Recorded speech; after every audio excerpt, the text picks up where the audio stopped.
Alright, so that's working. That's working.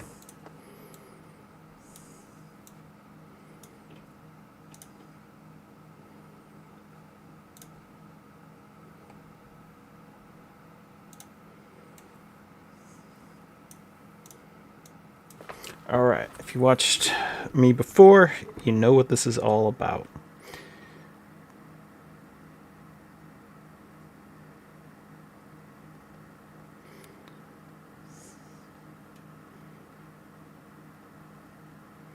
We're doing the Federalist Papers. These are important documents. These are really important. These were, you've seen Hamilton, you've seen the songs from Hamilton, and he's like, I gotta go sneak out to write. This is what he was gonna go write about.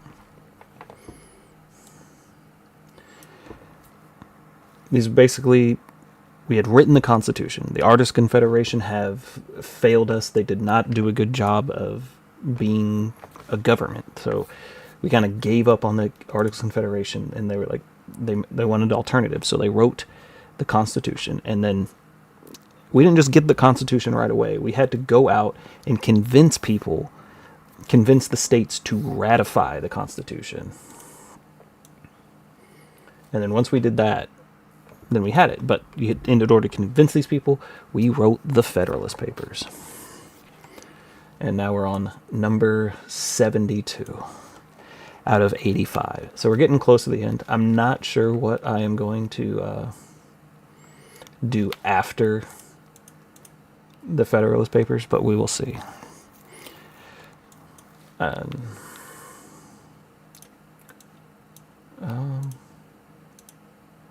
Okay.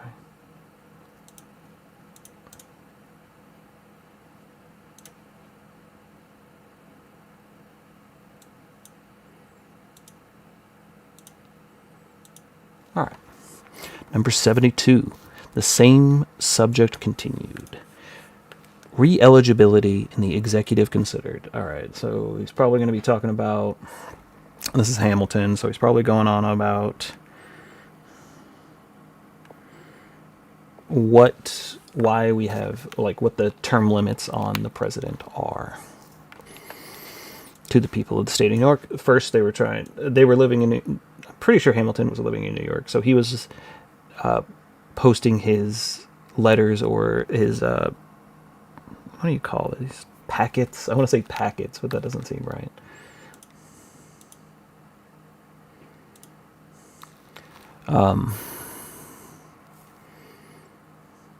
Manifestos in New York papers to try to get people to excited and wanting to sign up for the Constitution.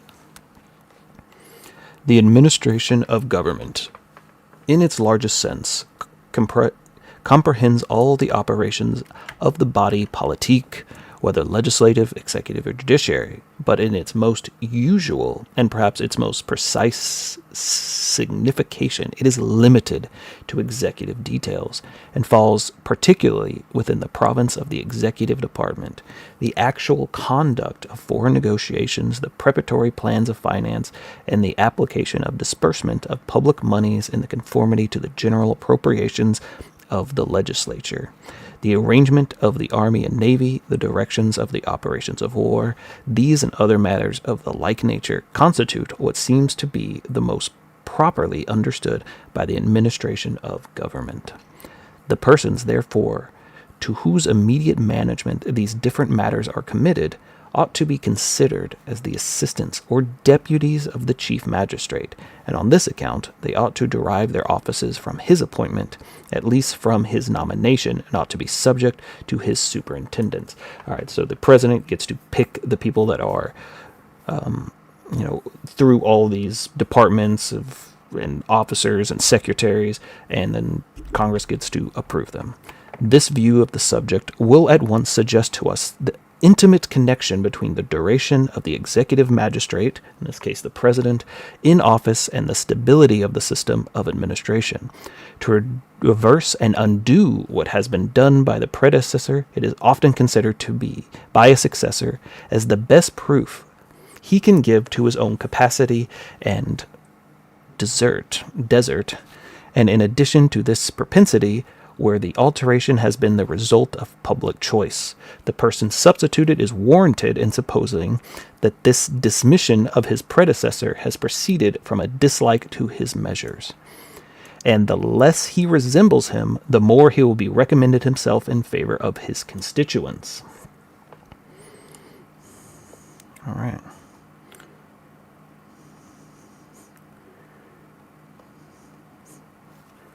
These considerations and the influence of personal confidences and attachments would be likely to induce every new president to promote a change of men to fulfill the subordinate stations, and these causes together would not fail to occasion a disgraceful and ruinous mutability in the administration of government. So it would be bad. It would cause a lot of problems if every single president, as soon as he came in, just came in and fired everyone. This is Hamilton's opinion. With a positive duration of considerable extent, I connect the circumstance of re-eligibility, the first necessary to give the officer himself the inclination and resolution to act as part well, and to the community time and leisure to observe the tendency of his measures, and thence to form an experimental estimate of their merits. The last is necessary to enable the people, when they see reason to approve of his conduct, to continue him in his station, in order to prolong the utility of his talents and virtues, and to secure the government of advantage and permanency in a wise system of administration. All right, so we don't want these appointments just being whipped in and out all the time. Nothing appears more plausible at first sight, nor more ill-founded upon close inspection than a scheme in which relation to the present point has some respectable advocates. I mean that of continuing the chief magistrate in office for a certain time, and then excluding him from it, either for a limited period or forever after. This exclusion, whether temporary or perpetual, would have nearly the same effects, and these effects would be, for the most part, rather pernicious than salutary. All right, so what are the ill effects of this system, or of this consequence of this? One ill effect would be the exclusion, would be the diminution of the inducements to good behavior. There are few men who would not feel much less zeal in discharge of duty when they were conscious of that the advantages of the situation with which they connected must be relinquished at a determinate period than when they were permitted to entertain a hope of obtaining by meriting a continuance of them. All right, so you don't want the new president to come in and just fire everyone, because this would, they would have less zeal in the discharge of their duties. So they would be less zealous in their discharge because they know there's just going to be a time limit on this job. I just need to get through it. It's not that big a deal. You want there to be some continuance in the government. Or the best security for fealty of mankind is to make their interest coincide with their duty. All right, so you want there to be incentives. You want there to be an incentive to, staying in their job. That if they do a good job, the next president will just keep them. And that makes for a better government. Even the love of fame, the ruling passion of the noblest minds, which would prompt a man to plan and undertake extensive and arduous enterprises for the public benefit, requiring considerable time to mature and perfect them.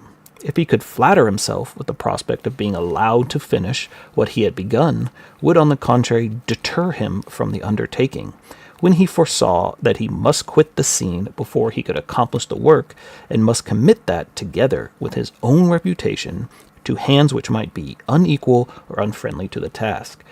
The most to be expected from the generality of men in such a situation is the negative merit of not doing harm, instead of the positive merit of doing good. Another ill effect of the exclusion would be the temptation to sordid views, to peculation, and in some instances, usurpation. Ooh, someone's going to take the job.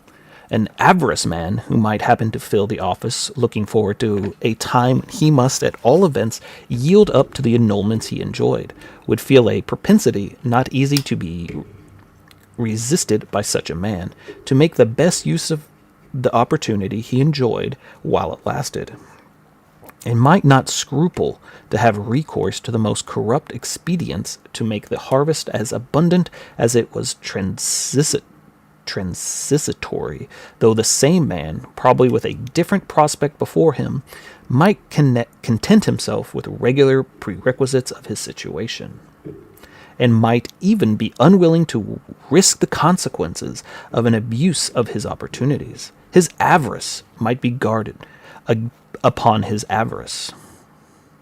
His avarice might be guard upon his avarice. Honestly, I don't know what he means by that. Add this to that the same man might be vain or ambitious, as well as avaricious. And if he could expect to prolong his honors by doing his good conduct, he might hesitate to sacrifice his appetite for them to his appetite for gain. But with the prospect before him of approaching an inevitable annihilation, his avarice would likely get the victory over caution, his vanity, or his ambition. An ambitious man, too, when he found himself seated on the summit of the country's honors, when he looked forward to a time which he must descend for exalted eminence forever, and reflected that no exertion of merit on his part could save him from the unwelcome reverse. Such a man in such a situation would be much more violently tempted to embrace a favorable conjuncture for attempting the prolongation of his power at every personal hazard than if he had the probability of answering the same by doing his duty. Would it promote the peace of community or the stability of government to have half a dozen men who had the credit enough to be raised in the seat of supreme magistracy, wandering among the people like discontented ghosts, and sighing for a place which they were destined to never more to possess? The third ill effect of this exclusion would be the depriving of the community of the advantage of the experience gained by the chief magistrate in exercise of his office. That experience is the parent of wisdom, and is an adage of truth which is recognized by the wisest as well as the simplest of mankind. What more desirable or more essential than this quality in the government of nations? Where more desirable or more essential than the first magistrate of the nation? Can it be wise to put this desirable and essential quality under the ban of the Constitution, and to declare that the moment it is acquired, its possessor shall be compelled to abandon the station in which it was acquired, and to which is it adapted? This, nevertheless, is the precise import of all those regulations which excluded men from serving their country by the choice of their fellow citizens, after they have, and of course, a service fitted themselves for doing it with a greater degree of utility. All right. So you lose the experience. A fourth ill effect of the exclusion would be the banishing men from stations in which, in certain emergencies of state, their presence might be the greatest moment to the public interest or safety. So this is the George Washington argument. There is no nation which has not, at one period or another, experienced an absolute necessity of their service of particular men in particular situations. Perhaps it would not be too strong to say that the preservation of its political existence, how unwise, therefore, must be every such self-denying ordinance as serves to prohibit a nation from making use of its own citizens in the manner best suited for its exigencies and circumstances. Explanation point. Without supposing the personal essentiality of the man, it is evident that a change of the chief magistrate at the breaking out of war, or at any similar crisis for another even equal merit, would at times be detrimental to the community, as much would be substitute inexperience to experience, and would tend to unhinge and set afloat the already settled train of administration. I guess I see his argument, but I don't think that still holds up in like modern day. Like, you don't want to, like,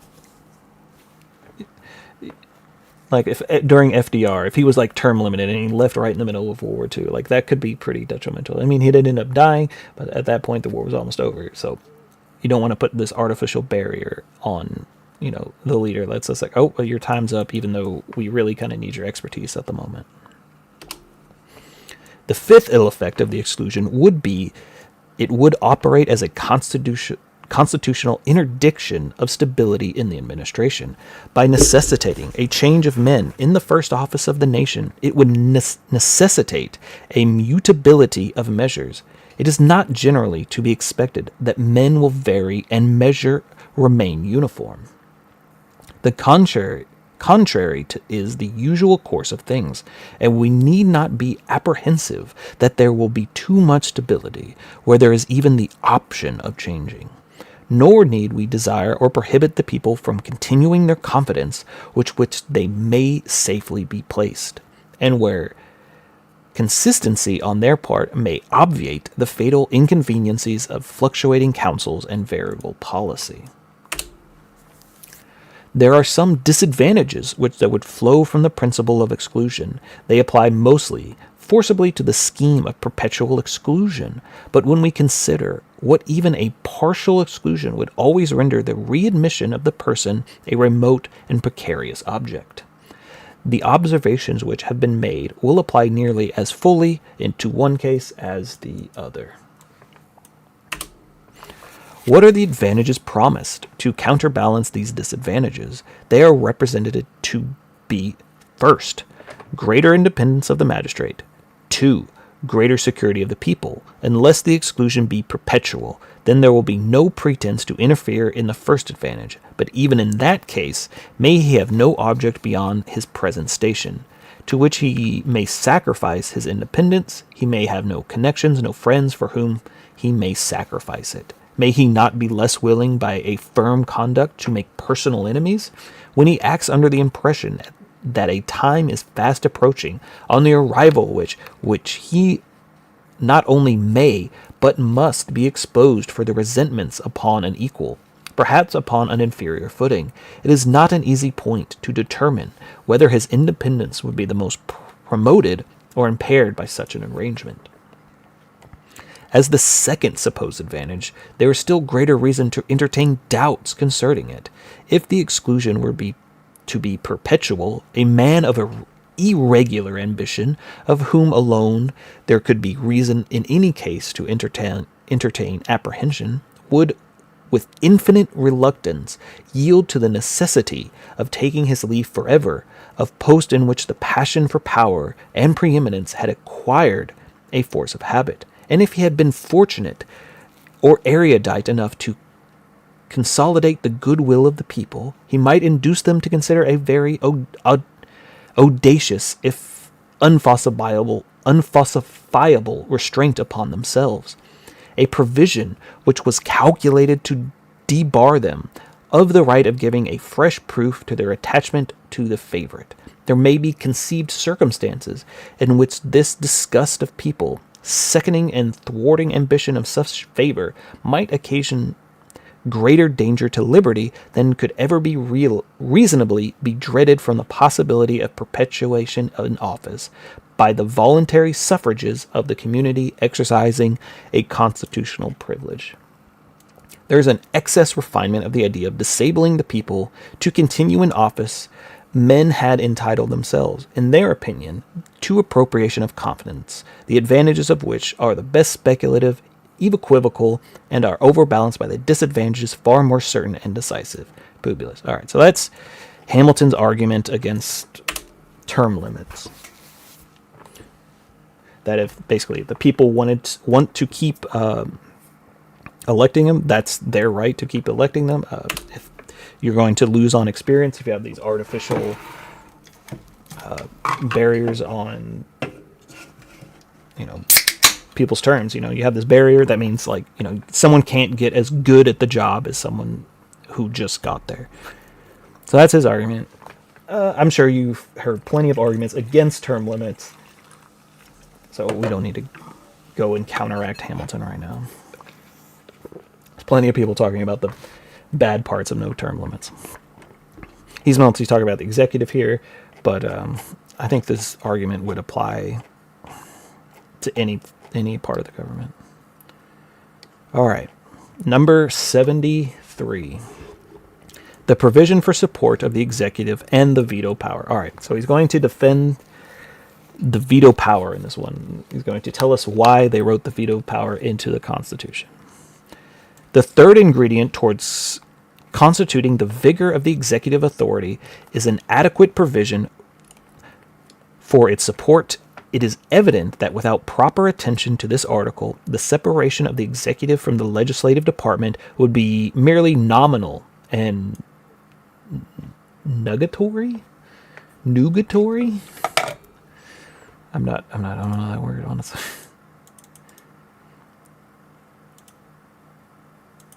Can you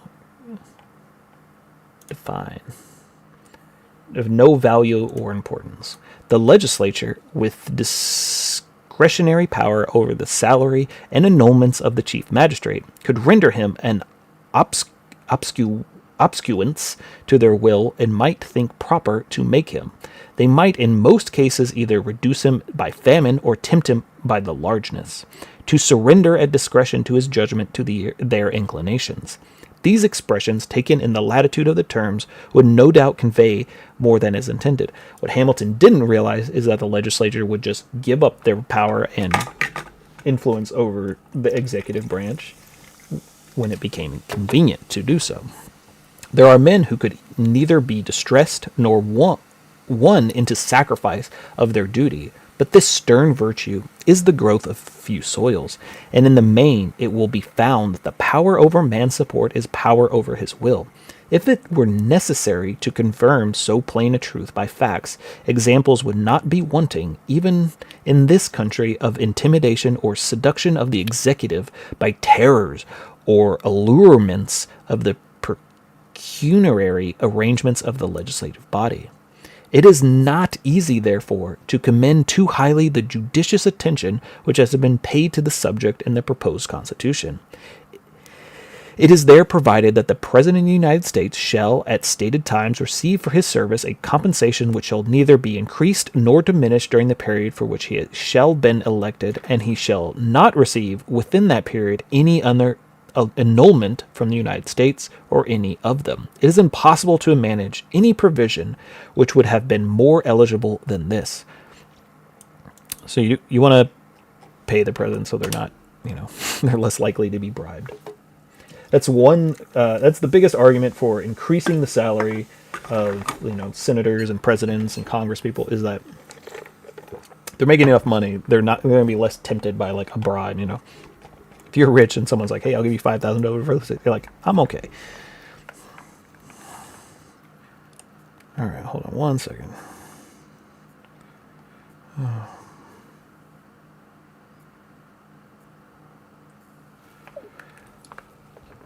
The legislature, on the appointment of the president, is once for all to declare what shall be the compensation of his services during the time for which he shall be elected. This done, they will have no power to alter it, either by increase or diminution, till a new period of service by a new election commences. They can neither weaken his fortitude by operating on his necessities, nor corrupt his integrity by appealing to his avarice. Neither the Union nor any members will be at the liberty to give, nor will he be at liberty to receive any other annulment than that which may have been determined by the first act. They didn't realize he would just try to steal it. He can, of course, have no perfunctory inducements to renounce or desert his independence intended for him by the Constitution. The last requisite is to energy, which has been enumerated are competent powers. Let us proceed to consider those which have been proposed to be vested in the President of the United States. All right, the first power of the President. The first thing that offers itself to our observation is the qualified negative of the President upon the acts or resolutions of two houses of the legislature, or in other words, his powers of returning all bills with objections to have the effect of preventing their becoming laws, unless they should afterwards be ratified by 2/3 of each of the component members of the legislative body. All right, we're getting into what the veto does.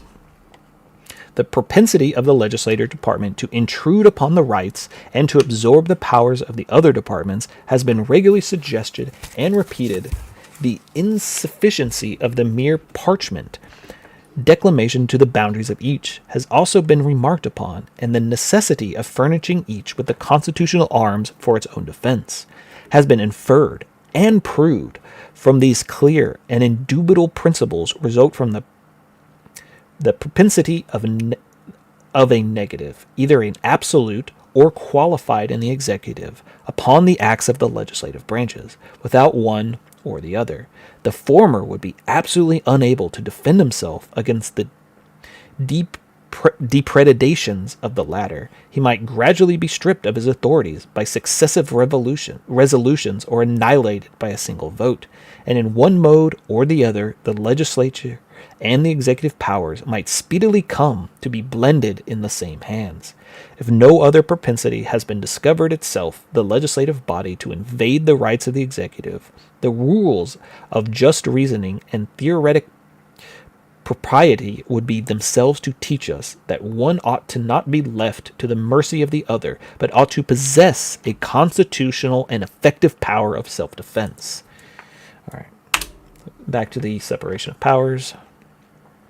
But the powers in question has further use. It not only serves as a shield to the executive, but it furnishes an additional security against the enaction of improper laws. It establishes a salutary check upon the legislative body, calculated to guard the community against the effects of faction, propensity, and of any impulse unfriendly to the public good, which may happen to influence the majority of that body. Okay, I don't think that part of it worked out. I think that did not help with. I don't think the veto helped with the factionist parts of the American government.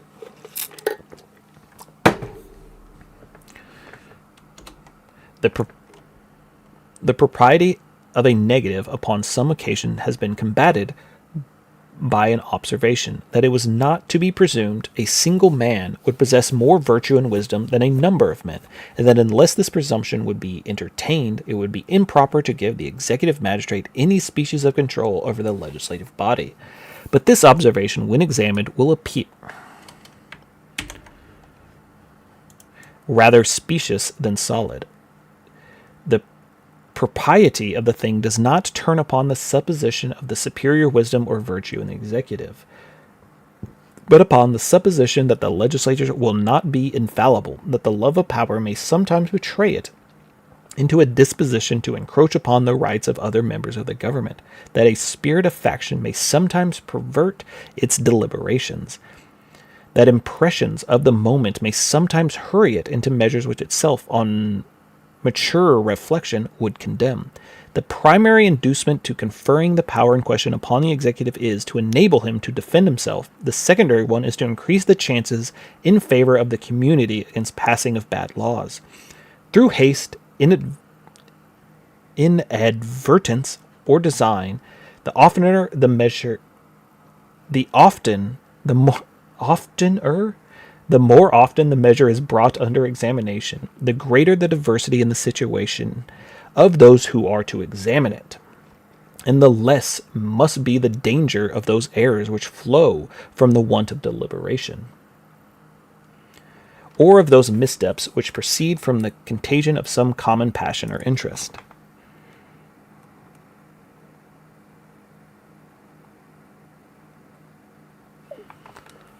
It is far less probable that culpable views of any kind should infect all the parts of government at the same moment and in relation to the same object, and that they should by turn govern and mislead every one of them.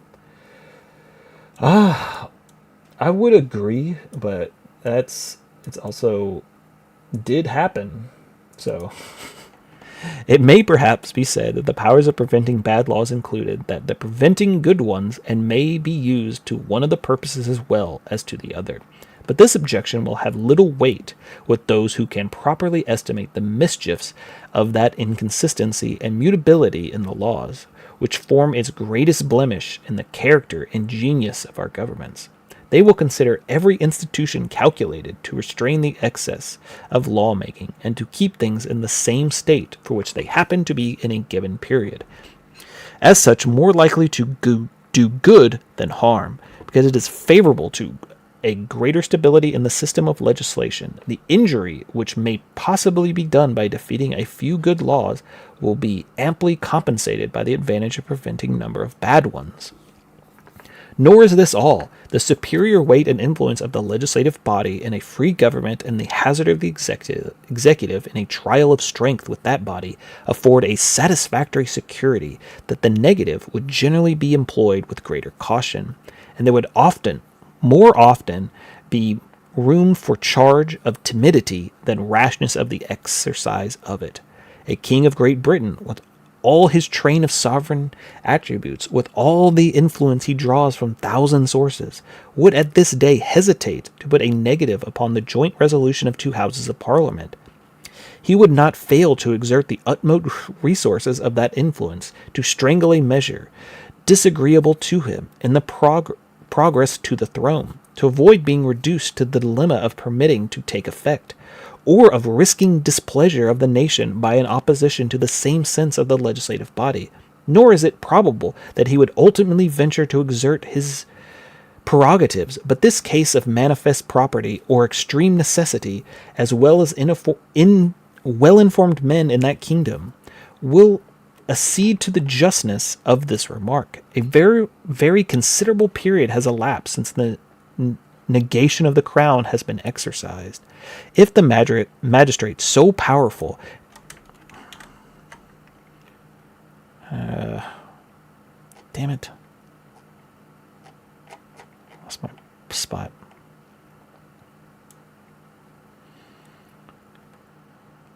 How much greater caution may be reasonably expected of the President of the United States, clothed for the short period of 4 years with the executive authority of government, wholly and purely little r Republican? It is evident that there would be greater danger of his not using his power when necessary than him using it too often or too much. An argument indeed against this is expediency, which has been drawn from this very source. It has been represented on this account as power odious in appearance, unless it is practiced. But it will now follow that because it might be rarely exercised, it would never be exercised. Okay, let me read that again. But it will not follow that because it might rarely be exercised, it would never be exercised. In this case, for which it is chiefly designed, that an immediate attack upon the constitutional rights of the executive, or in any case which the public good was evidently and palpably sacrificed, a man of tolerable firmness would avail himself of his constitutional means of defense, and would listen to the admonitions of duty and responsibility. In the former supposition, his fortitude would be stimulated by his immediate interest in power of his office. In the latter, by the probability of sanction and of his constituents.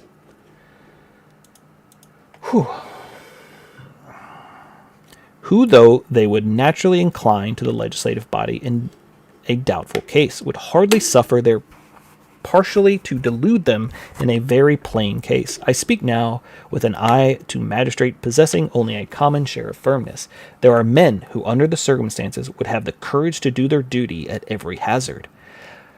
But the convention have persuaded a mean in this business, which will both facilitate and exercise the power vested in the respect of the executive magistrate, and make it its efficacy to depend on the since considerable part of the legislative body. Instead of an absolute negative, it is proposed to give the executive the qualified negative already described. This is a power which would be much more readily exercised than the other. A man who might be afraid to defeat a law by his single veto might not scruple to return it for reconsideration, subject to being finally rejected only in the event of more than 1/3 of each house concurring in the sufficiency of his objections. He would be encouraged by the reflection that his opposition should prevail. It would embark in a very respectable proposition by the legislative body, whose influence would be united with his supporting the propriety of his conduct in the public opinion. A direct and categorical negative has something in the appearance of it more harsh and more apt to irritate.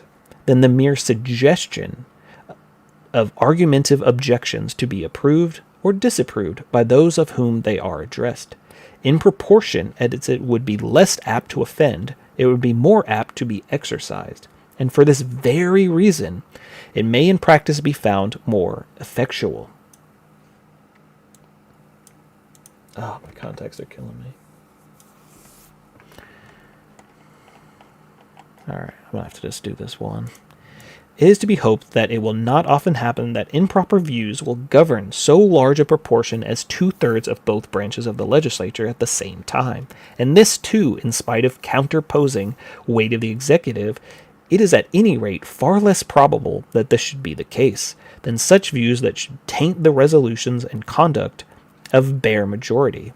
A power of this nature in the executive will often have a silent and unperceived though forcible operation. When men engaged in unjustifiable pursuits are aware of the obstructions may come from a quarter which they cannot control, they will often be restrained by the bare apprehension of opposition from doing what they would with eagerness rush into if not external impedience were to be feared. This qualifying negative, as has been elsewhere remarked, is this state vested in a council, considering of the government with the chancellor and the judges of the Supreme Court, or any two of them. It has been freely employed upon the variety of occasions, and frequently with success. Its utility has been so apparent that persons who, in compiling the Constitution, were violent opposers of it, have from experience become its declared admirers. I have another place remarked that this convention, in the formation of this part of the plan, had departed from the model of the Constitution of this state in favor of that of Massachusetts. Two strong reasons may be imagined for this preference. One is that the judges who are able to be the interpreters of the law might receive improper bias from having given previous opinion of their revisionary capacities. The other being that the association with the executive might be induced to embark too far in the political views of that magistrate, and thus a dangerous combination might by degree be cemented between the executive and judiciary departments. It is impossible to keep the judges too distinct from every other avocation than the of expounding the laws. It is peculiarly dangerous to place them in a situation to be either corrupted or influenced by the executive. Oh boy, were you right about that, Hamilton. Alright, my contacts are killing me.